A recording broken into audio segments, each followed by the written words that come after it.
I told my husband I'd divorce him if he asked for a paternity test. Our daughter Violet was 6 months old when my mother-in-law Diane started making comments. She doesn't have the Fletcher nose, she said at Sunday dinner, studying Violet's face. And those dark eyes. Where do those come from? My husband Austin laughed it off, but I noticed he started looking at Violet differently. Violet had olive skin when Austin and I are both pale, dark brown eyes when ours are blue and green. I knew exactly why, but I'd buried that knowledge so deep I'd almost forgotten it. 2 weeks later, Austin came home from his mom's house and wouldn't look at me. Mom asked if I was sure Violet was mine. He sat on our bed. She said a responsible father would get a test, just to be sure, and I can't stop thinking about it. If you ask me for a paternity test, I said, keeping my voice level, I will file for divorce that same day. His face went pale. That's extreme. Asking for that test means you think I cheated. I won't stay married to someone who thinks that. He slept on the couch. I heard him on the phone with Diane. Things got worse. Austin stopped getting up with Violet at night. He'd hold her when I handed her to him, but he'd stare at her like she was a puzzle. At a barbecue, Diane told Austin's aunt that genetics are so unpredictable while looking at me. Austin spent every Sunday at Diane's without us. After 3 months, we were roommates, not spouses. One Tuesday, he came into the nursery. I scheduled an appointment for the test, Friday at 2. Then I'll call a lawyer on Thursday. Why are you making this so difficult? His voice cracked. One test and you've destroyed our marriage. You'll have your answer and divorce papers.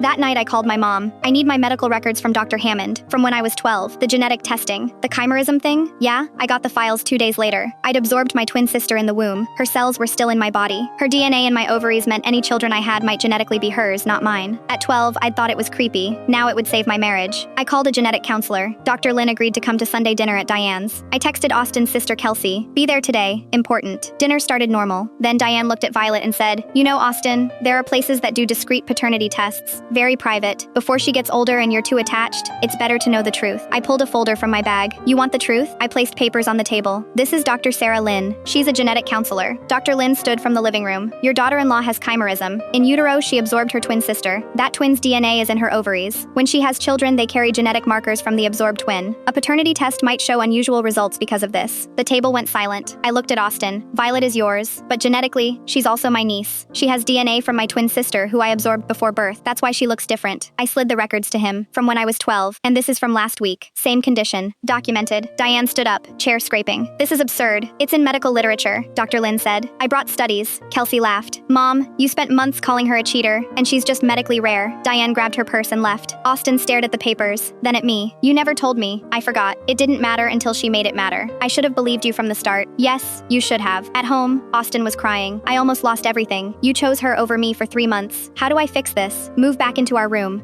Tell your mother she's not welcome until she apologizes to me in front of everyone. And figure out in therapy why you believed her instead of me. Diane never apologized. She stopped coming to family events. Austin and I did therapy for 6 months. He learned that trust means choosing your spouse when it matters most.